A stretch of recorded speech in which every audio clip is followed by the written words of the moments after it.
Original Songs and this is the legend summarized, the Saga of Grettir. Grettir.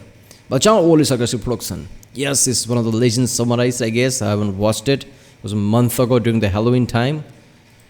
It's Halloween, let's celebrate, okay. So, yeah. So I don't know which mythology or whatever it is. Grettir sounds like more like a Nordic type of thing. Is it Nordic? Yeah, this is going to be fun, let's watch it. Legend summarized, I don't know, it's like similar to, myth summarized, right? But it's like, I don't know.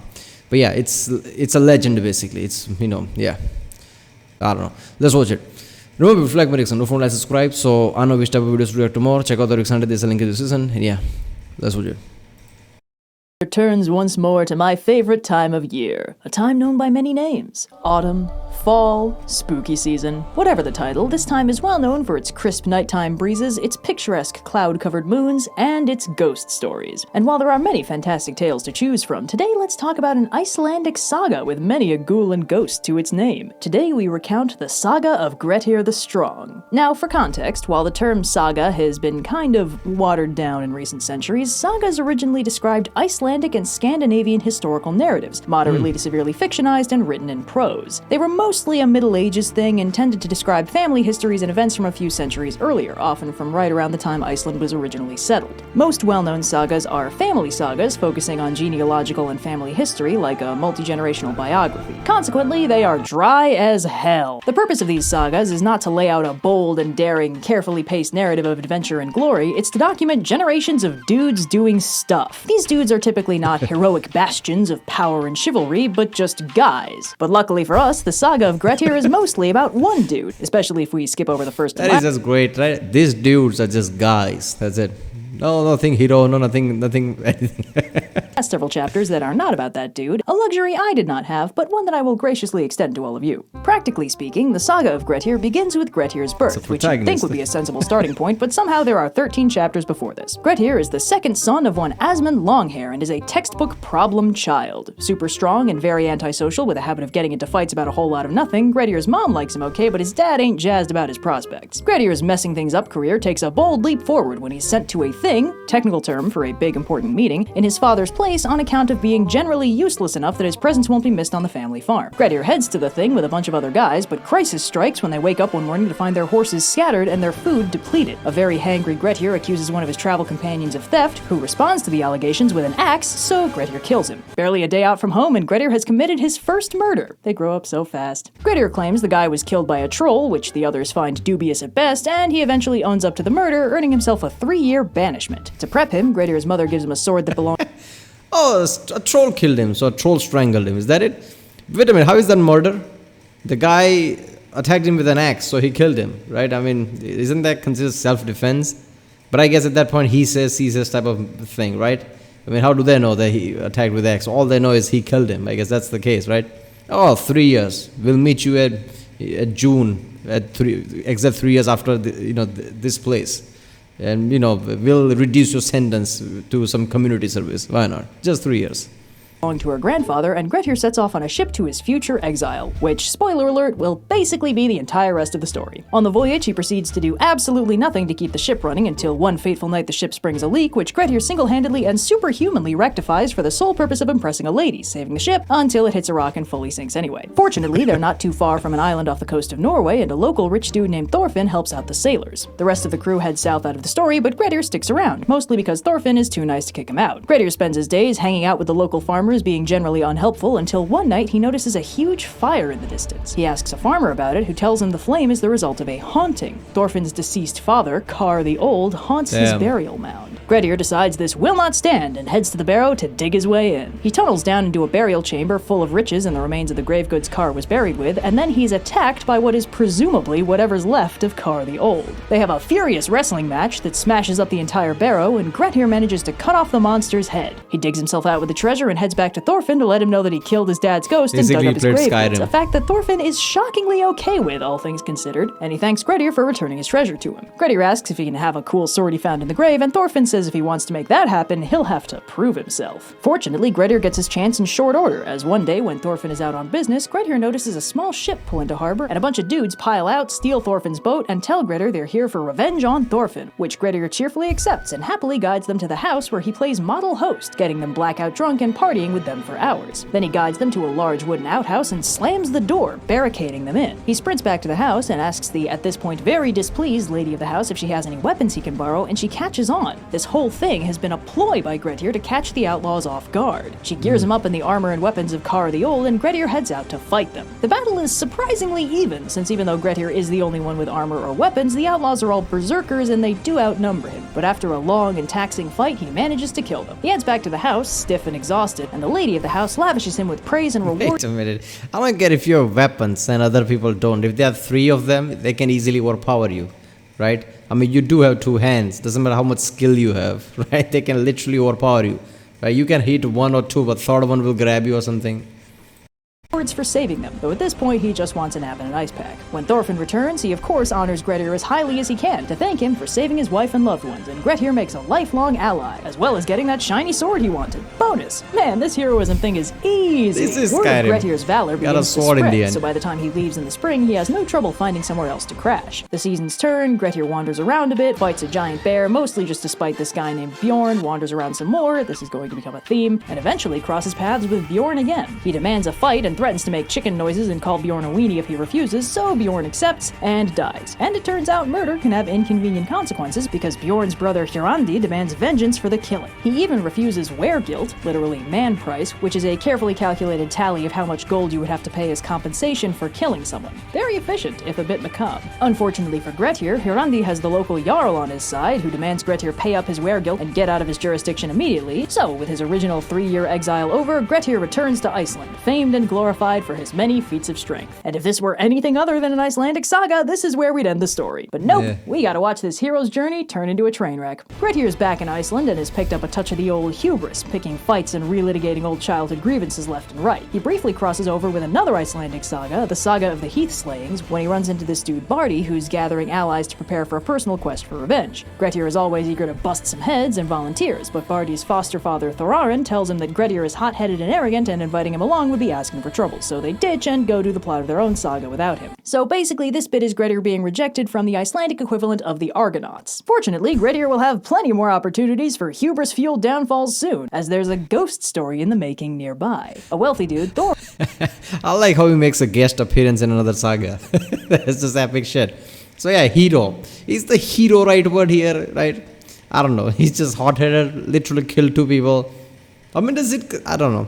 Does it consider killing first one like the guy came at him with the axe, right? I mean, I guess he could have just, just defeat him, leave him alone. They didn't have to kill him, I guess. I don't know. Second time he literally challenged somebody, right? Still, I don't know. Thorhall keeps finding his livestock dead and concludes that his field is haunted by some kind of monster. On the recommendation of a local seer, Thorhall hires this dude Glam, who makes the rookie mistake of smack-talking the Christian god in a post-Christianized narrative, and after spending Yuletide out in the fields rather than fasting like a good boy, he turns up the next morning brutally murdered, having successfully killed the unnamed monster threatening the fields, but immediately taking its place, haunting his impromptu burial grounds, stalking the valley, hammering on rooftops, slaughtering livestock, and driving the locals mad. The region is largely abandoned as Glam terrorizes the area, killing Thorhall's daughter and murdering any livestock unlucky enough to be left behind. Grettir learns about this haunting and obviously jumps at the chance to punch a ghost again, and despite being warned that this is a very bad idea, Grettir heads to Thorhall's place to scope out the sitch. The first 2 nights, Glam exercises commendable self-restraint, only brutally murdering Grettir's horse, but on night number 3, Glam tears up the roof and then slips into the hall, now revealed to be hideously distorted and monstrously huge. Grettir launches himself at him and the ghost wrestling begins. The entire hall is wrecked in the process and they struggle for a while before Grettir launches Glam through the door, smashing the whole wall to splinters. The wounded Glam stares up at the moon and, with his second dying breath, strikes Grettir with a curse. While he can't take Grettir's tremendous strength away from him, he can do all kinds of other horrible stuff. Glam declares that Grettir will never be stronger than he is right now. It'll be all downhill from here. On top of that, instead of winning fame and glory, his great deeds will all turn sour and foster hatred and rejection for him. Plus, for bonus spice, Glam... So there you go. Ghost had a pretty superpower under its hand, right?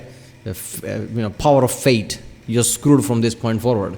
Holy shit. So I like how he basically can wrestle with a ghost. Literally, just thrown a ghost out who's like, what, 15, 20 foot tall?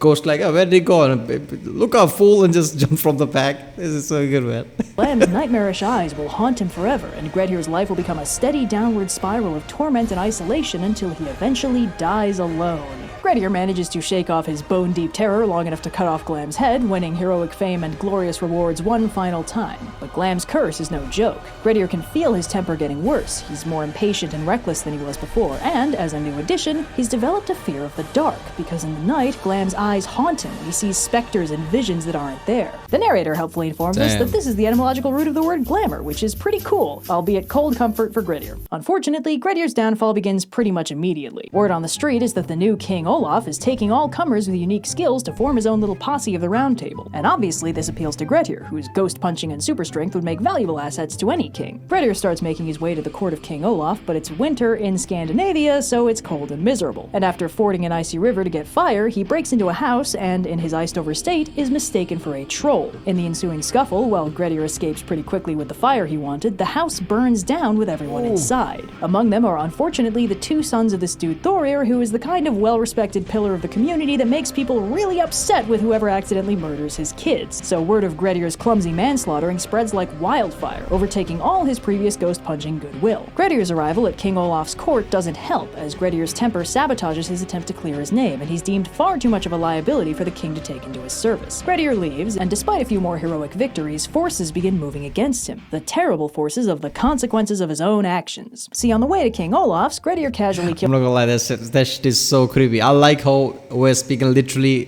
capture the, creepiness of things, right? The way this, draw the ghost and the eyes, holy shit.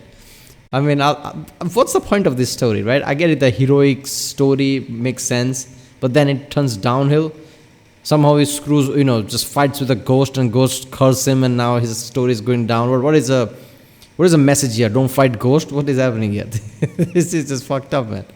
Killed this rude dude, Torbjorn Slowcoach, for making fun of him. And this really upset Torbjorn Slowcoach's brother, Torbjorn Oxmane. I swear, this book is like 50% legal battles, 40% dudes named Thor something, 10% ghost punching. Anyway, Torbjorn Oxmane wants revenge on Grettir and his family, and after a few scuffles, he manages to kill Grettir's brother Atli back at the family farm. Meanwhile, at that year's All Thing, Thorir petitions to have Grettir exiled to be an outlaw again to pay for the death of his sons, which is a bit unkosher because Grettir isn't even there to defend himself, but the sentence passes and Grettir is exiled in absentia. Grettir learns this when he returns to Iceland, where he finds his father and brother dead, his mother facing potential eviction, and a price on his head. Regardless, he promises his mother he'll help balance the scales, but killing Torbjorn Oxmane, while satisfying, doesn't help with his outlaw situation. With his brother avenged and the price on his head only getting higher, Grettir bids his mother farewell and enters the part of the saga I affectionately refer to as the Great Couch Surf. Grettir spends the next 20 chapters bouncing from place to place, sometimes relying on the hospitality of the friends he made before being outlawed, sometimes getting taken in by kind strangers,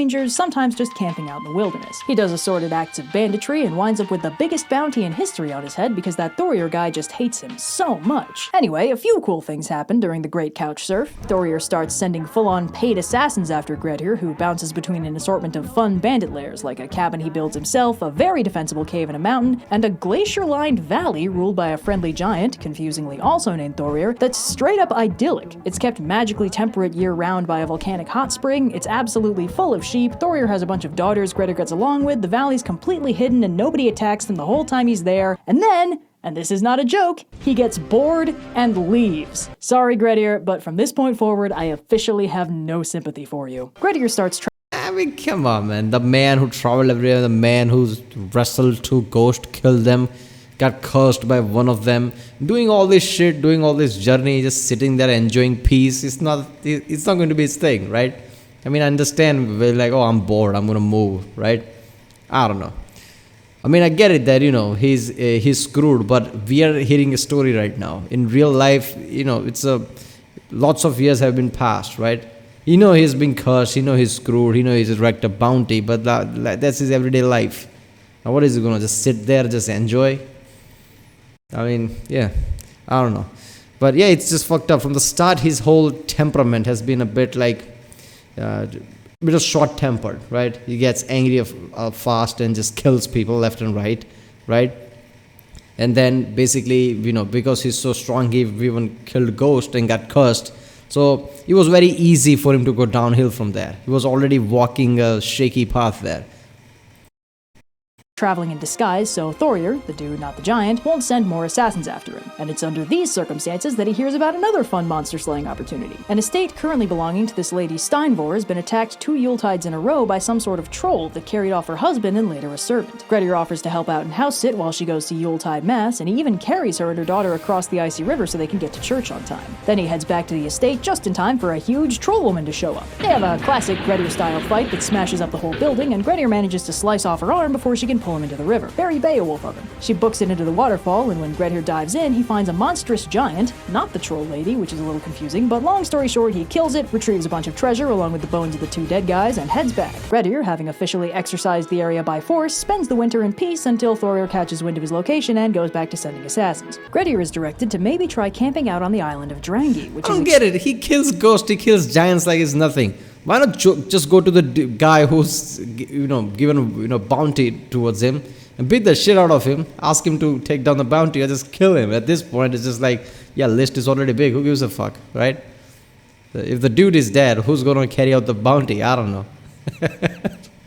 extremely defensible due to being surrounded on all sides by cliffs and only being accessible by a single ladder. The problem is Grettir is still haunted by Glam's eyes, which make it very unpleasant for him to spend the nights alone, so even if he does camp out on Drangi, he'll need some company. The solution comes when he briefly returns home to visit his mother, and his young brother Illugi, now 15, volunteers to join him in exile to keep him company. Grettir is very grateful, and their mother cheerfully sends them on their way with some pocket money and a prophecy of shared doom. Uh-oh. They head north to Drangi, picking up a dude called Glaum along the way, and reach the island pretty easily. There's just one problem. Drangi, while uninhabited, is co-owned by about 20 different people, and they all hate each other, but not as much as they now hate Grettir for taking their island and all the stuff on it. The responsibility for getting rid of Grettir is claimed by one Torbjorn Angle, whose plan for dealing with Grettir seems to boil down to asking him nicely to leave. This predictably does not work. Meanwhile, more super fun legal battles happen, and the crew at the Althing decree that Grettir can only be in exile for 1 more year, so Torbjorn Angle now officially has a deadline on when he has to kill Grettir, or he'll lose his shares of the island. So in desperation, he goes to his foster mother Thurid for help, who is conveniently a deviously evil witch with a sorcerous scheme to destroy Grettir. When Torbjorn goes back for about round 6 of asking Grettir nicely to leave, Thurid comes along and throws a quick curse Grettir's way, which he takes very well by Grettir standards and only responds by chucking a huge rock at her and breaking her leg. That's okay, her vengeance is already in the works. She finds a huge tree trunk and ensorcels it with bloody runes and has the lads shove it into the sea, at which point it beelines for Drangi and floats invitingly around the island, looking like oh so tempting firewood. Grettir knows better than to use the extremely suspicious firewood and keeps shoving it back out to sea. I'm not gonna lie, his temper is just awesome. Old lady cursed him, he just literally chucked the fucking rock at her. This is incredible. His temper is incredible, man. But Glaum, remember Glaum, this is the only reason he's important, doesn't realize the danger and uses it for firewood, and when Grettir goes out to chop up said firewood, the axe bounces off the cursed log and severely injures his knee. The injury is both physically nasty and magically cursed, and Grettir becomes weaker and weaker, and Torbjorn takes this chance to wrangle up a posse and storm the island. Glaum then does his second and final important contribution to the plot by forgetting to raise the one ladder that keeps the bad guys from invading the island, and sure enough, Torbjorn and co swarm the place. Grettir's brother Illugi fights so valiantly that Torbjorn and friends can't help but compliment him at every turn, but when they finally reach Grettir, they find that he's actually already dead. His injury got him before they could. Torbjorn takes his head to claim his bounty, which everyone thinks is rather gauche, and amicably negotiates with Illugi about killing him now to forestall another tedious revenge plotline. But uh-oh, Thorir catches wind of the fact that Grettir was killed by evil sorcery, and that means he doesn't want to pay the bounty he was promised. Be still my heart. Is it time for another legal dispute? No! We are not doing this! The Saga of Grettir is over! Sure, there's a follow-up where his half-brother Thorstein Drummond avenges him, but we're good, alright? We're good. We don't need another edition of Torvald Asgeir Ace Attorney. As his story comes to a close, let's just celebrate the life of Grettir the Strong. Warrior, outlaw, ghost puncher, completely and by screwed. far his own worst enemy. How is he his own worst enemy? I mean, one ghost, how is he supposed to know the fighting ghost gonna curse him? What the fuck? He's just out of the blue, right? It's just like you're playing a game, you're just doing a mission in Skyrim and suddenly killing one boss curse you that your game is over. How the fuck are you supposed to know that? Man, I love this. Right? Even in the end, like, fuck it, that curse is not enough. And a witch comes along and, even curses him more. Because one curse is not enough. then there's a sad story overall, right? It's an incredibly sad story. Why do that, man? What was the actual point of this story? I don't get it. He's shown as like a Hercules, like powerful. He kicks everybody's ass. In the end, it's just downfall all the way that he dies, for fuck's sake. Yeah.